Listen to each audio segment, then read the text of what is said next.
Hello, political scientists. Welcome to lesson 11 on socialism. And we're going to be talking about divided core values. There are several different types of socialism, and each of them have a different take on those core values. They share several things in common, but it's really quite hard to say something specific about all socialisms. Now, I've said before in the last lesson that the textbook takes the UK as a sort of model, and therefore all the different types of socialism are very much UK based. And for that reason, they share some things in common that most socialisms don't. The extract from Cornell West being interviewed by Anderson Cooper that I left you for the break, whilst hopefully you've eaten cake, I've eaten plenty of cake, I had a benefit bar, in case you're wondering. It was summer fruits, it was delicious. Those bits, that bit, is based on a UK version of socialism. You'll notice it's very religious, and I've mentioned Christian socialism and how out of place that is in the general socialist development, and how on the continent and for most of the world, socialism is anti-clerical, anti-church, anti-belief. Karl Marx himself said that belief was the opiate to the masses, meaning it keeps them quiet, pie in the sky when you die, and he based it on dialectical materialism. The material world, live in a material world. Sorry, Madonna reference. But you get the point.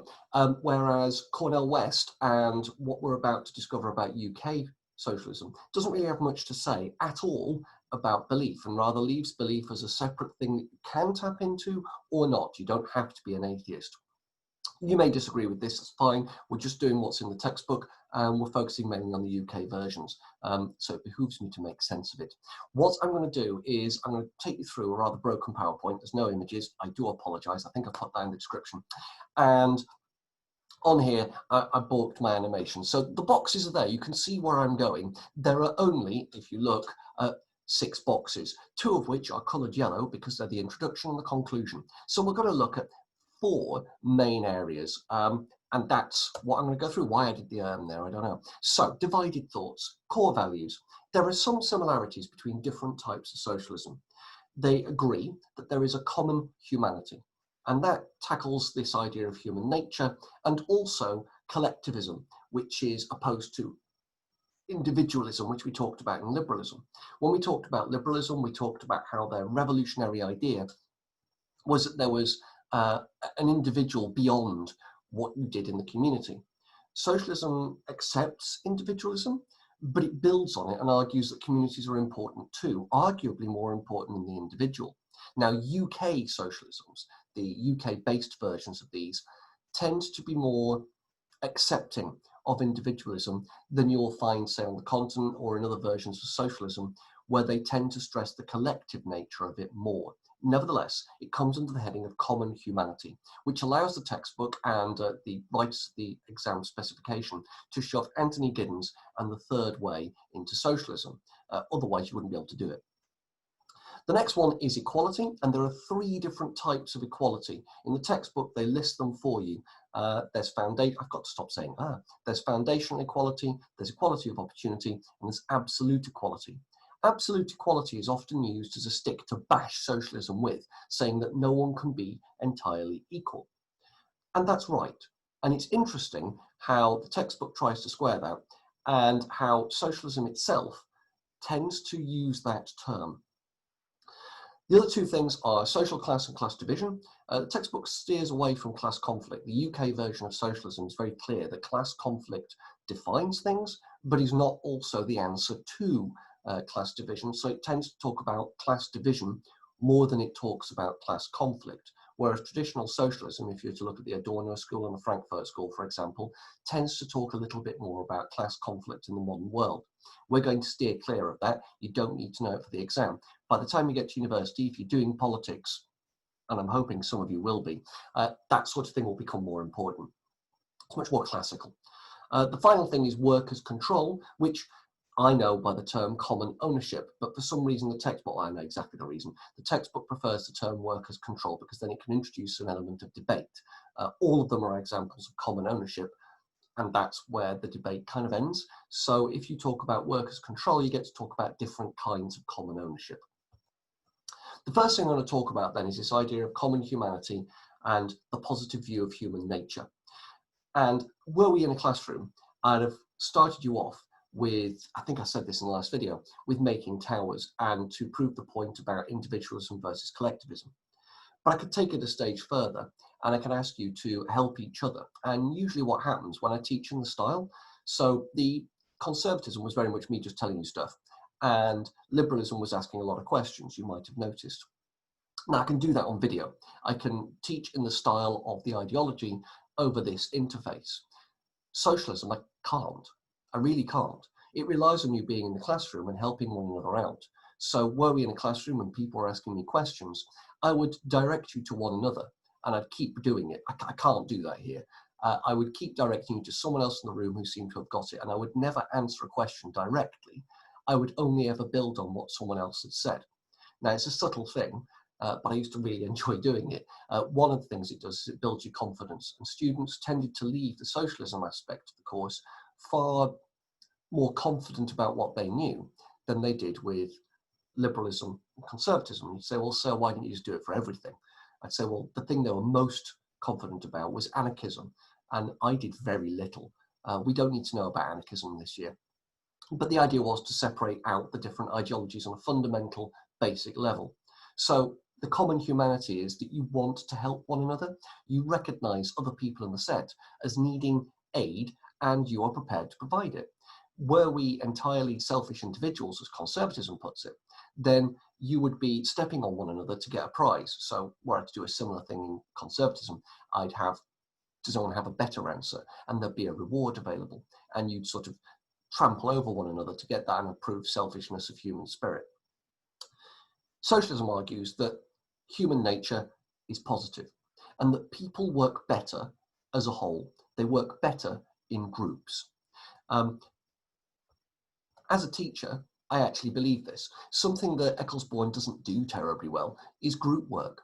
And what I find when I teach history further down the school, and maybe you remember this yourselves, is that when I do group work, students find it really hard.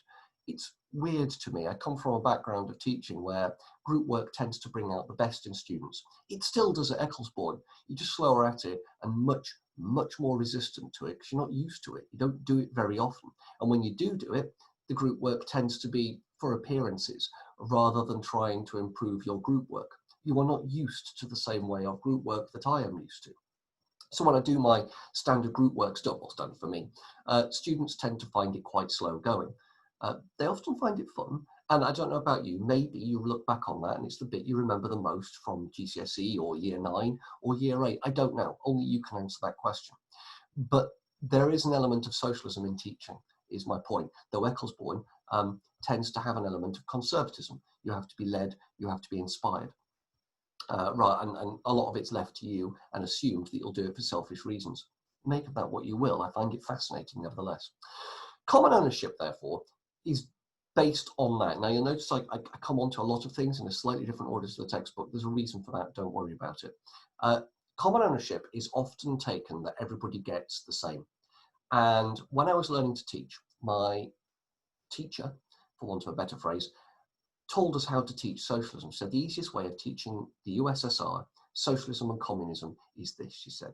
You take the pencil case of the person closest to you, and then you say, shouldn't everybody have the same? They all agree. You then hand out things from the pencil case. And the person whose pencil case it is says, well, that's mine. Why are you doing that? And you say, that is communism. It isn't.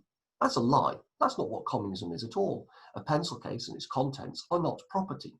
They are possessions. And you are allowed to own as many possessions as you like under socialist thought. Possessions are separate to property. Property is land. Property is stuff that provides income. Your possessions tend not to provide income. So the clothes on your back, the books you read, the sofa you sit on, these things are possessions. And you'd be perfectly acceptably allowed to have those in even the most extreme socialist state. Property is what they have an issue with. And that's where common ownership comes in. Now, common ownership is often misunderstood. Common ownership does not mean that you divvy up things and give everybody an equal amount. Rather, it means that everybody has an equal say in how that property is used and deployed. If you take an extreme socialist state and you understand housing the following way, The houses would still exist. We have enough houses in the UK to house everybody. There shouldn't be any homelessness, or indeed overcrowding.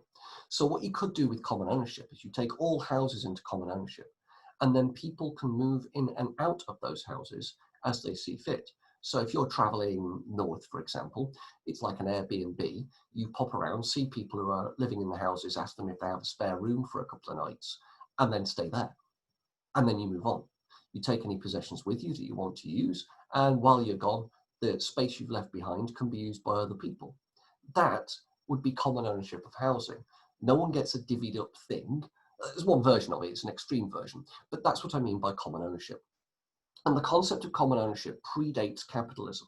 When we're talking about Fourier and when we're talking about the diggers and the levelers, they were all over common ownership. Now, the diggers and the levelers did not include housing in that. They included things like land and fields and agricultural things, where they said basically everyone had an equal access to the land to plant and to harvest and to work together. They were using a village-based system. Fourier and Owen referred to the mill, and the mill was under common ownership, so you could follow a product from start to finish and go at different stages of its production and learn the different skills, and also take a role in sharing out that profit. The village, remember the archetype of the Industrial Revolution is the village system, as created and then developed by Arkwright and Struts. So they had the common ownership of the mill and therefore the common distribution of its rewards. They argue that individual ownership of property leads to inequality. Inequality is not baked into the human system. You don't get born unequal. Sure, people have different skills, they argue, but that doesn't necessarily lead itself to inequality. Rather, human beings are equal on a foundational and fundamental level. And the inequalities we see in society come from the lack of collectivism, the lack of working together, and individual ownership of property, whereby some people get an advantage over others. How do you fix this? Well, that's quite difficult, and there's various different ways of doing it. The social democratic and democratic socialist way of looking at it, I'll shorten it to SOC and DEM, DEM for democratic socialists, SOC for social democrats, were cooperatives where everybody works together, like the co-op. The co-op is a cooperative. When you join there to work, you get a share in the profits, and you get to take home extra pay and bonuses based on that, your local co-op. Furthermore, the way the supply chain works is that the farmers and the producers of the food that are sold in co-op are part of the co-op. They also get a share of the profits. It's one of the reasons why the prices are higher in a co-op than they are in, say, Aldi. Now, Aldi is also a form of co-op, except that a lot of its suppliers are directly owned by Aldi. Therefore, Aldi doesn't have to provide profit to those separate entities because it's a huge company that does it all at once. Therefore, they can drive their prices down a little bit and the company makes a profit. But it doesn't have a profit share scheme for everyone involved. So whilst their pay is good and reasonable, you might argue, certainly more reasonable than things like Tesco, it's not the same as a co-op, where the co-op tries to maximize the amount of reward for everyone involved and allows those farmers and other people involved further down the supply chain to also sell to other chains. They are individuals as well. It's a typically British form of cooperative. Now, the more extreme version is something called syndicalism, and syndicalism argues that you organize a society based on the type of job that people have. So I wouldn't be part of Ilkeston, I would be part of the teaching community. Sure, I live in Ilkeston geographically, but job-wise, I'm a teacher. As a consequence, I have more in common with other teachers than I do with people who live in Ilkeston. So goes the theory. So wherever I move in the country, I'm still a teacher, and therefore I remain part of the same system. That's all syndicalism means. It's a posh way of saying organisation by profession. Trade unions is a less extreme version of that, and it allows people to organise in groups collectively as part of their trade. Now, there are multiple trade unions in teaching. I belong to one of them. It's the NEU, just for the avoidance of doubt. And that means that I will act as the NEU asks me to, on the proviso that I understand if I ever need help from the NEU, they will get members to act on my behalf too. That's how it works. We are collective bargaining power. So even if I disagree with the NEU, I will do what they ask me to do. because I understand that when I do agree, there will be people who disagree being asked to back up my beliefs. And that's how it works. So many years ago now, the then NASUT, as I was part, NASUWT, called for a strike. I didn't actually agree with the strike action. I didn't think it was necessary, or rather, no, I didn't think it would work. But I went anyway, because, and this is important, I understood that when there had been a strike at my local school, that I did agree with, the NASUWT made sure that other people who didn't agree with the strike action also stayed away from work, therefore increasing the power of our strike action. So I understood the power of that. That's what a trade union is, and it's a form of collectivism. Sometimes you put your individual considerations to one side and you work as a collective whole. This idea of collectivism is actually quite a declining one, and certainly common ownership, in UK-based socialism. Webb and the Fabians, and again, if you've been reading the textbook, you know what I'm talking about. In a slightly different order than the textbook. I'm pointing down here, and the textbook's just down here for me. They believed that the working classes couldn't do things on their own. When it came to collective ownership, the working classes weren't clever enough. They weren't developed enough. They wouldn't make the right decisions. Therefore, they needed to be led. They needed to have things that were run in their name. And you needed to have a cadre of trained people, specialists, who from a very early age were recruited and then learned what they needed to learn in order to run that higher echelons. The workers themselves learned what they needed to learn to run those means of production, the things that produce the benefits of society. So Webb and the Fabians, both Webbs, believed in paternalism, that you had to do things for the workers themselves could not do it. And you can see the UK system is already moving away from revolutionary socialism, which argued that workers would directly and violently seize control of the means of production and run it in their own way. And workers' cooperatives, more about this later. There's a debate between social democracy and the third way in how you develop that. The social democrats argued that, a bit like Webb and the Fabians, you have a paternalistic state that does it for the workers, but will allow private enterprise, because sometimes private enterprise can do things in a different way. So your local shop, private enterprise, your railways and your national things that link things together like motorways and roads, they're run by the state, because that makes more sense. The state can balance the needs of different areas of infrastructure, whereas your local shop, working out what the demand is much better in private hands because they'll react better to the market. So a mixed economy there. Now, both the Third Way and Social Democrats believe in a mixed economy, kind of. The difference is, the debate between them is that Social Democrats argue that there is a place for nationalised industry, and that nationalised industries and nationalised concerns will change over time. It's not just infrastructure at different points in time. Well, it used to be the coal board, for example. And Social Democrats would argue as long as we use coal to produce power, it should be a nationalised industry. The moment that coal stops being important, then it no longer needs to be nationalised and you can mix that economy again. But then something like wind power would have to be nationalised. The Third Way argues that because coal was a nationalised industry and couldn't keep pace, then it needed to be shed. And the new industries are already privatised. There's no need to nationalise them. Essentially, the Third Wave is neoliberal in how it perceives the market. And it says that things are best left to the market and the state cannot really take a role. And on this basis, we begin to see that first point that I made in the last video of whether or not the Third Way can really be called socialism.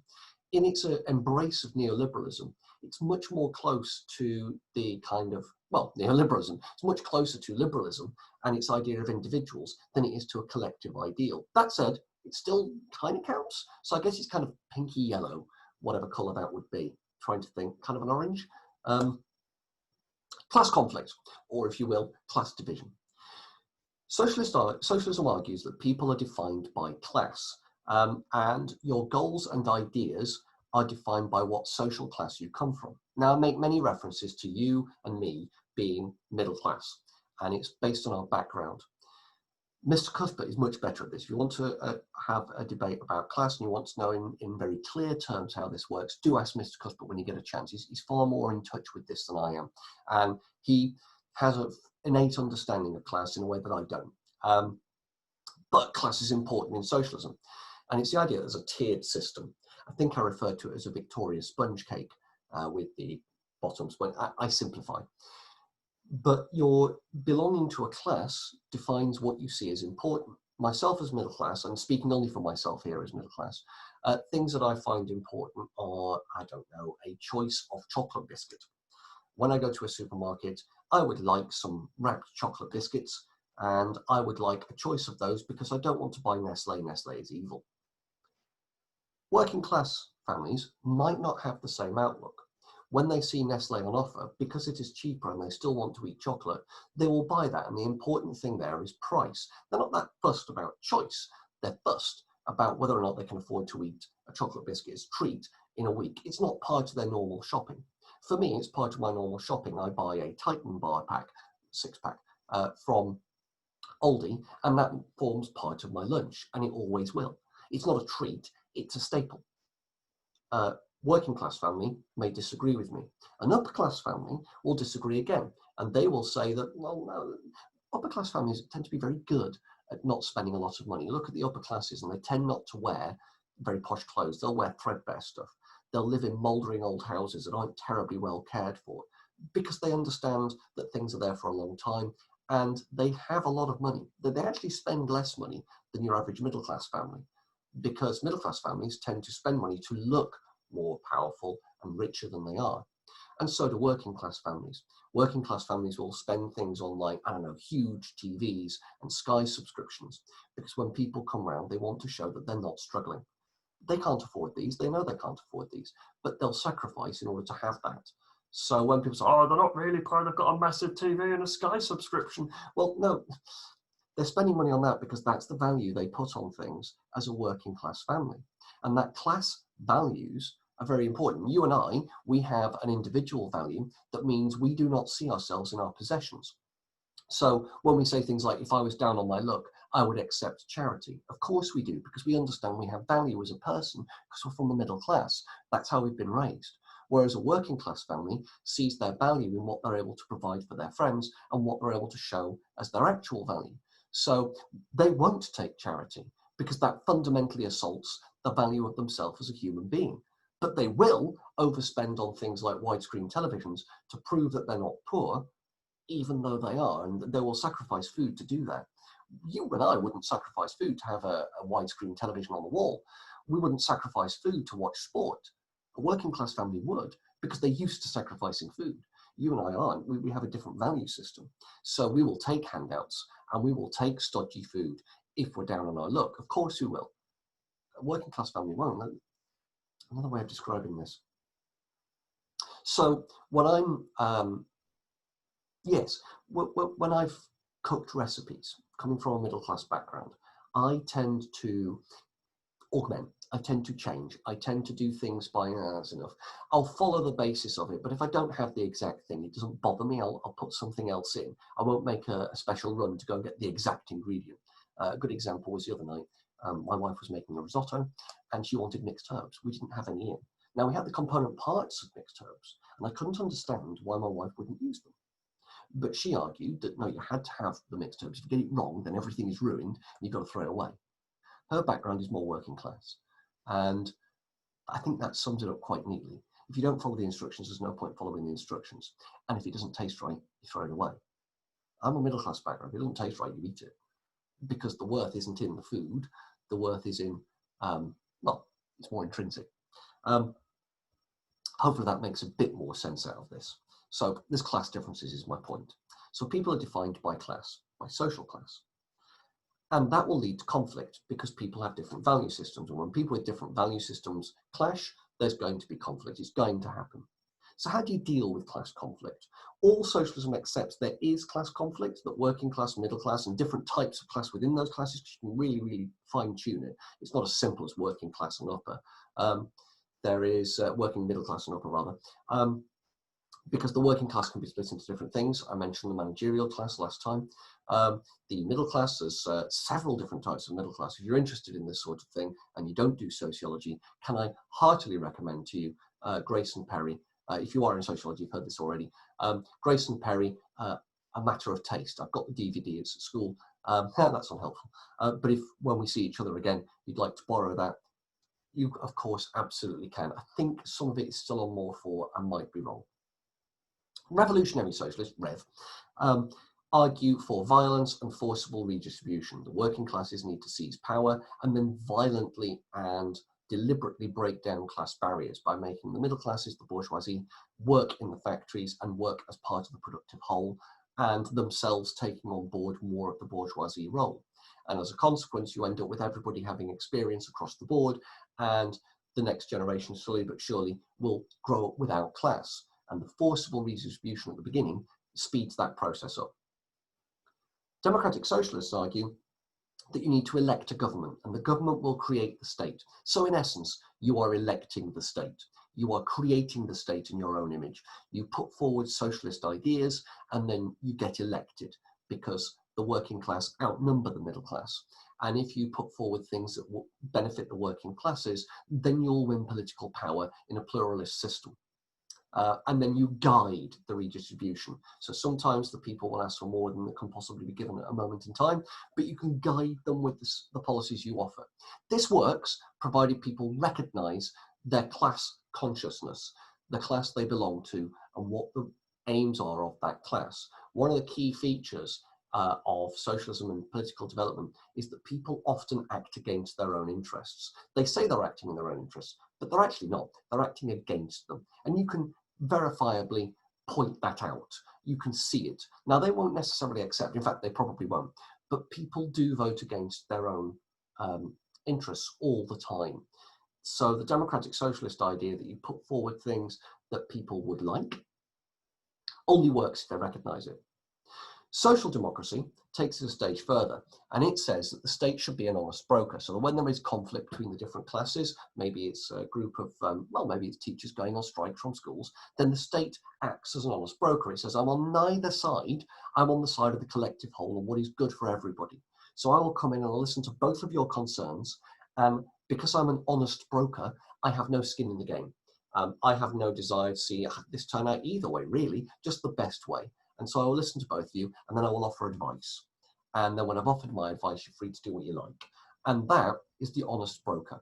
And the idea is that everybody trusts the state as having no skin in the game and therefore no real preconceived notions, and therefore will accept the advice. And it's one of the things you might notice that I try and do when I'm teaching. I will act as honest broker between a debate. I will try, usually provocatively, to set up a debate, but once it begins between you guys, I won't take sides, and I'll quite forcibly not take sides sometimes, quite irritatingly, because I want to be an honest broker. I'm giving you all my secrets here. Evans and Tilley did a study, and they discovered that in the 2000s, there's less, in the 1970s onwards, there's less class identification. People don't tend to see themselves as belonging to a class in the UK anymore. They tend not to talk in class terms. Now, that doesn't mean that they don't. It just means that they don't recognize that they do. And it's this idea of class consciousness. If you don't recognize you're from a class, you cannot really act in the best interests of that class. You believe yourself to be an individual. You believe yourself to be different.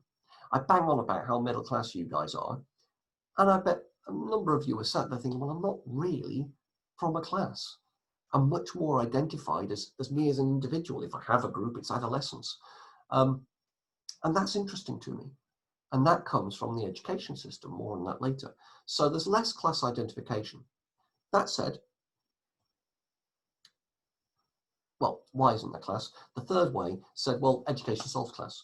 The more you're educated and the more education is open to all with quality of opportunity, and the more education is about meritocracy, so you take exams and you continue with the things you're best at rather than what you like, and they lead to jobs. And as a consequence, there's no real class. Education essentially removes the potential damage that a lack of class, for want of a better phrase, lack of class, that's the wrong term, that a different class could put. So the only real difference now in education, and it shows how good education is your background. And the fact that that is the biggest difference that we can track in your results means that education is working very, very well indeed.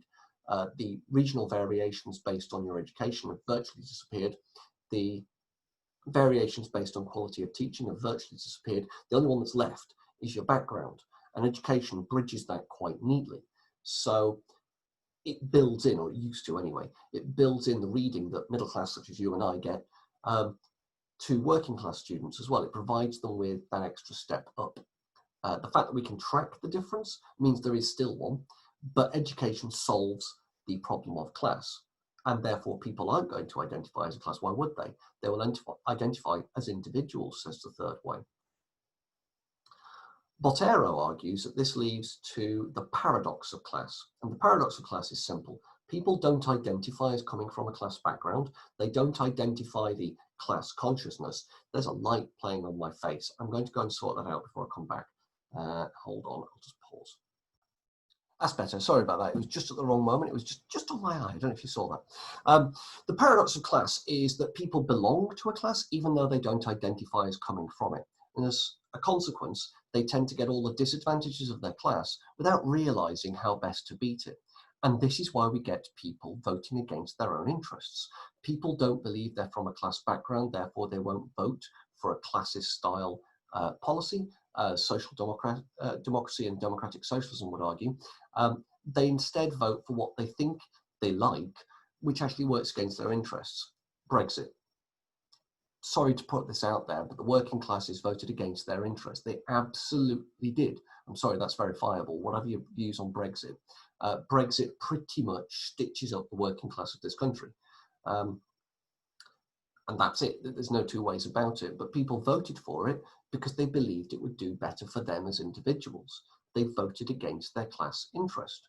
Now, you could argue that Brexit works reasonably well for the middle classes, but middle classes voted against their interests. And most middle classes voted against Brexit. And that's fascinating. Now, Evans and Tilley and the Sutton Trust, this is why I've got Sutton down there. It means Sutton Trust. I'm sorry, I'm pointing. It's down there. Down there. They argued that private education still exists and that private education shows how the paradox of class works. Those who are privately educated tend to come from the middle and upper classes, and those who are privately educated tend to end up in power. In fact, based on education, you can pretty much predict, if they join politics, where they're going to end up. A good example of this is our current Prime Minister, who can quote a little bit of Latin, knows a little bit of the classics. And if you actually know any classics in Latin, you'll know that most of his Latin comes from a book of quotations, a single book of quotations.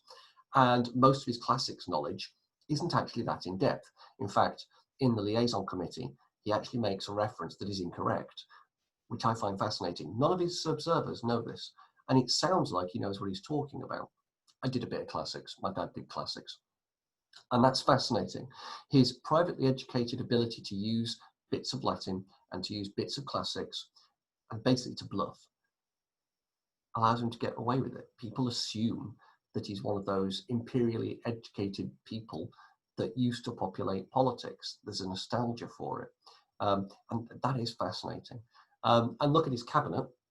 They are all privately educated. And they are all, even Gove, and they are all from that same bluff school. And again, fascinatingly, they all carry this same method that they bluff and they bluster rather than talk about concrete things. If they're caught out, they'll bluff and bluster something else.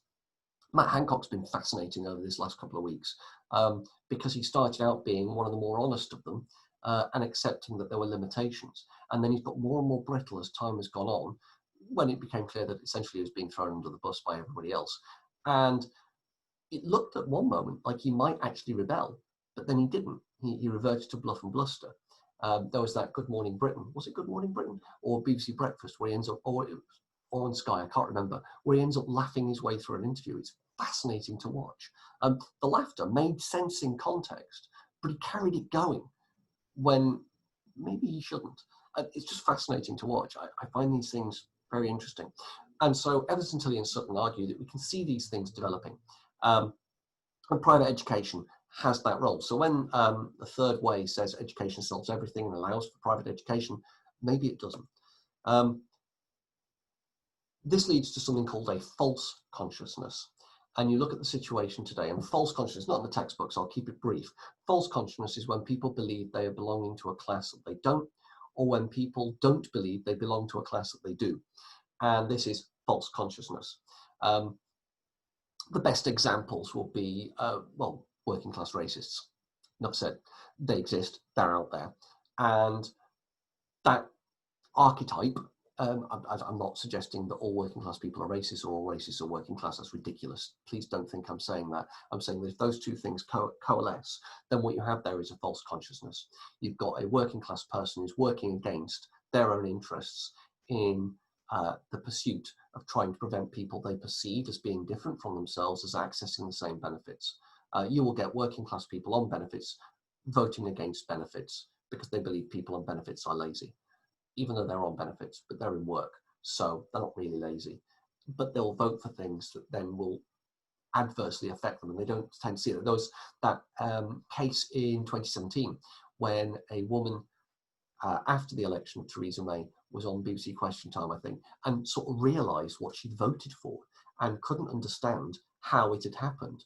And she gives this anguished statement, but it was obvious to anyone who understands false consciousness what had happened there. She voted against the rights for other people, not herself. Moving on. Equality. I said before there were several different types. The first thing they do as socialists, and all socialists do this, is reject the idea of natural order. That is, everybody being born in a particular position and that hierarchy having an effect. They reject that. That's conservatism. Conservatism says you're born in a particular order and you can't really change it.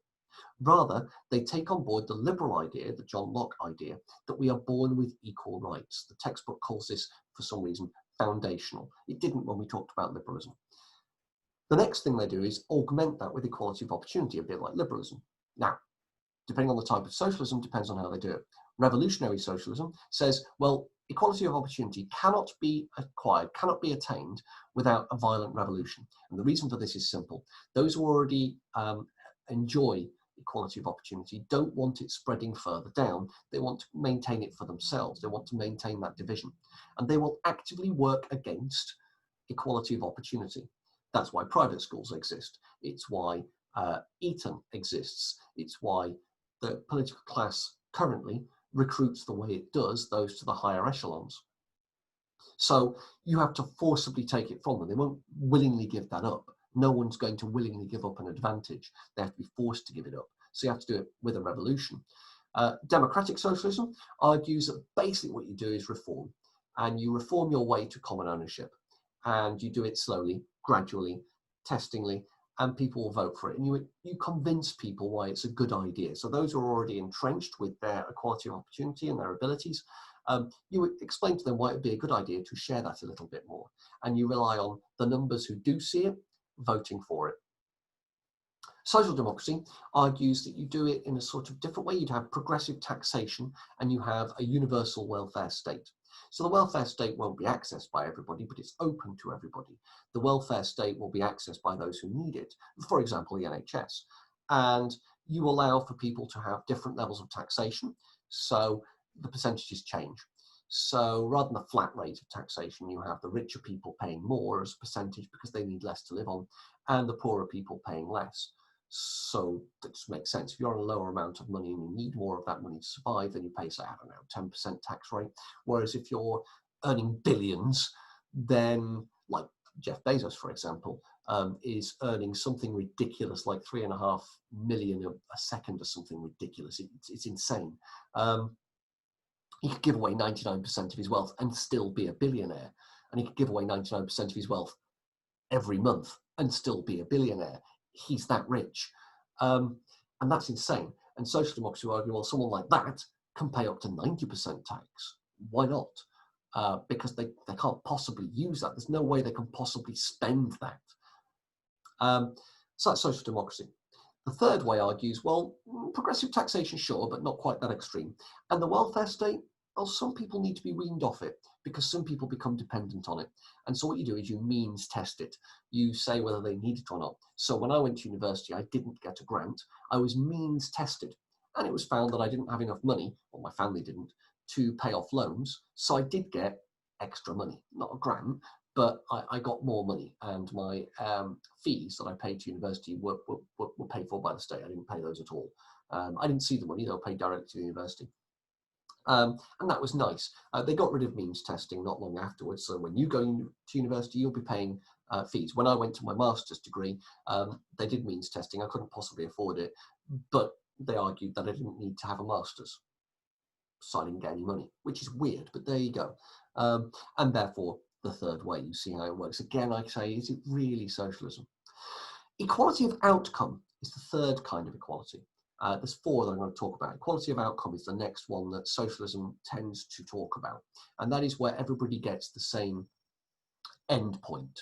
Revolutionary socialists just looked at it and said, no, it's impossible. You cannot make sure that everybody gets the same equality of outcome. You can't make sure that everybody gets the same level of comfort and achievement, attainment, and potential.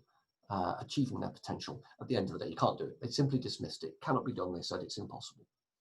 Democratic socialism said, well, we're never going to reach it. We can't achieve it, but we can make gradual progress towards it. We can have it as an aim that we're never going to achieve, but that's okay. We'll get closer and closer and closer mathematically, and that will continually improve matters. Social democracy and the third way both agree that it's simply not a good idea, that it will remove the necessary urging for people to improve themselves. If you try and give them an aim of equality of outcome, then it will remove the need for people to better themselves because you'll do it for them. And as a consequence, it's simply not a good idea. And I find it fascinating that it goes that way. Democratic socialism says we need to have it as an aim to drive people forward. Revolutionary socialism says we can't achieve it, it's impossible. Social democracy and third way go, it's just not a good idea. It'll remove the need for people to do anything because we'll be doing it for them. Fascinating. They argue that that's a reaction to socialism, but then you look at the other two types and it isn't. Fascinating. The final term is absolute equality. Everyone has exactly the same. That's the pencil case example that I told you about earlier. How do they achieve this? Well, revolutionary socialism has the Marxian thing of from each according to their needs to each, each according to their abilities to each according to their needs. So a family of 8, one person working, will get more there as a bin man than a surgeon who lives alone, because it's from each according to their abilities to each according to their needs. Is that absolute equality? No, it isn't. I find it weird that the textbook puts it there, but that's where the textbook puts it, and I guess that's where they want you to think about it. It's the exact opposite of absolute equality. It's not absolute equality. It's equality through need, which is different. I'm not sure what you call it, but I wouldn't call it absolute equality. Democratic socialists and social democrats argue that absolute equality is utopian thinking. And remember when we talked about utopia in the last lesson, and we said that it was an impossible aim and it was a critique, it was an insult. Well, it's utopian and therefore it's impossible. It can't be done, not worth thinking about.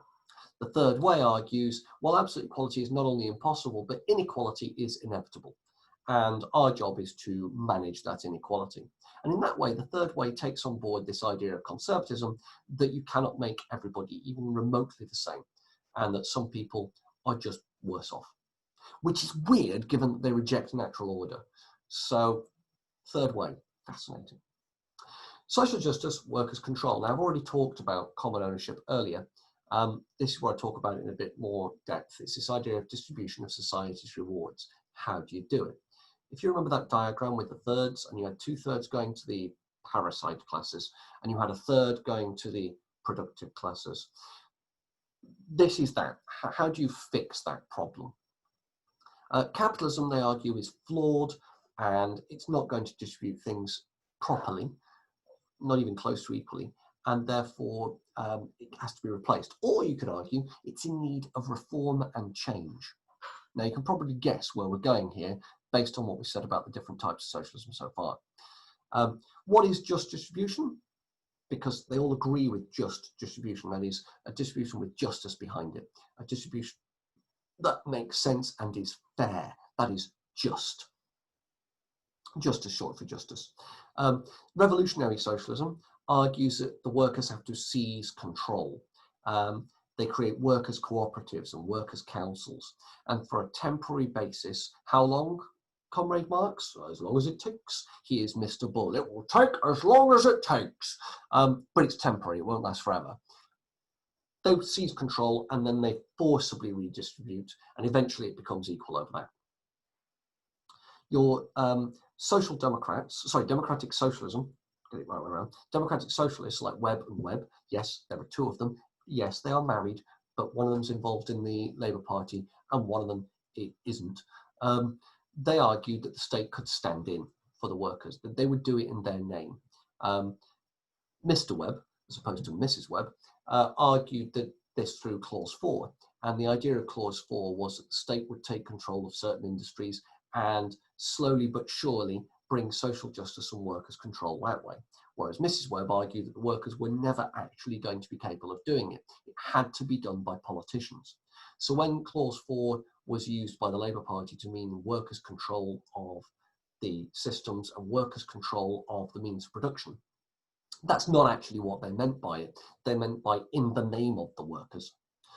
Anthony Crosland, and therefore social democracy, 1970s, argued that this was best achieved by a mixed economy, developing what Webb had come up with, this idea of a state stand-in to run some industries, and other industries would be best run privately. I've explained this already when I was talking about shops versus motorways and railways, for example.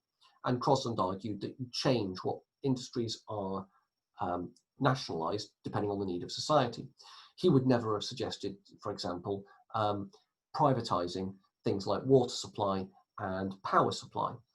He would have suggested getting rid of nationalised coal board and replacing it with a nationalised wind and water board, for example, or solar, to replace the different types of power. So you see where we're coming from here, and you allow private concerns to do the things that aren't directly necessary but still helpful, like corner shops, for example, like the distribution of food, because ultimately local considerations will change tastes and what have you, and that's not really a state concern. State would make sure the food's there, but they wouldn't make sure where it was sold. Giddens takes us a stage further, and Giddens, he's the third way. Anthony Giddens argued that nationalised industry simply can't compete. It gets trapped, it gets calcified, it simply can't throw things in the same way, throw money at things the same way private industry can. And therefore there was no need for nationalisation whatsoever. Arguably all that was needed was an appeal to the higher emotions and ideals of those who own businesses and get them to voluntarily do things for the greater good. And if they don't, well, you wrap them on the knuckles. You create laws that prevent them from being too rapacious and mean. And you rely on them being good eggs and nice people because you believe in collective humanity. Blair was a student of Anthony Giddens. This is Tonty Blair. And he accepted the neoliberal reforms of Thatcher and called himself a socialist. He also amended Clause 4, if you remember. Look at your notes on the Labour Party. We've talked about this already. Here it actually plays a role quite neatly. Now, Tonty Blair, what is he? Is he behind this? Probably. Tonty Blair, it was again on the Daily Mail. Someone asked about coronavirus. Was Tonty Blair behind this? It made me lol. Genuinely, actually lol. Not just say lol, but actually laugh out loud. Tonty Blair accepted that, and as a consequence, he would disagree with what you were hearing earlier from Cornel West. If you've watched that clip, if you haven't, go watch it now. He would disagree with Cornel West, and he would argue that Cornel West is part of the problem, and that the only way to fix problems like that is for the state to appeal to private concerns, maybe privatise the police service so that it could then have different providers, and the less racist providers would take business from the more racist providers. No, I'm not joking. This would be a third way response to what's going on right now in Minnesota and across the USA. There you go, there's your topical reference. I imagine by the time this go live, it's already outdated, and I apologise. Things are moving quickly. Conclusions then, because this lesson's gone on for a while now. There are four main strands in the UK, and each of the four main strands are unusual, apart from revolutionary socialism, which I guess is more usual elsewhere. Keep in mind that these are unusual, they're weird. So when you go to university and you do socialism, don't be surprised to find out that most of what you've learned for this course and most of what we're tackling is a very small subset of what socialism is. When we talked about conservatism and liberalism, they are much broader because, frankly, the UK system was imported and used by others. So when we did about libertarianism, when you're making those maps, and when we talked about neoconservatism, they were UK systems that were also part of a broader system. UK socialism doesn't have that same broad sweep, though, as Cornel West proves, democratic socialism does have sweep over that. Bernie Sanders is also a democratic socialist. Jeremy Corbyn was a democratic socialist, or was he a social democrat? I think he might have been a social democrat. Therefore, I just want to impress upon you and make clear that this is not an international view. We are wholly UK-centric when we're talking about socialism. Keep that in mind. When we do the US system, when we talk about US politics, a lot of what we've talked about will branch over into that because the US and the UK have very similar systems. But the ideologies we've discussed are much broader than that. And I keep saying, I'll say it again, when you go to university, you'll find out for yourselves. And you'll find out that generally speaking, what we've learned is very, very specific to the UK and the US. But that's deliberate because the US is what we're moving on to. And with that, we bring ourselves to the end of the core values of socialism and the divided thoughts of different methods of socialism on those.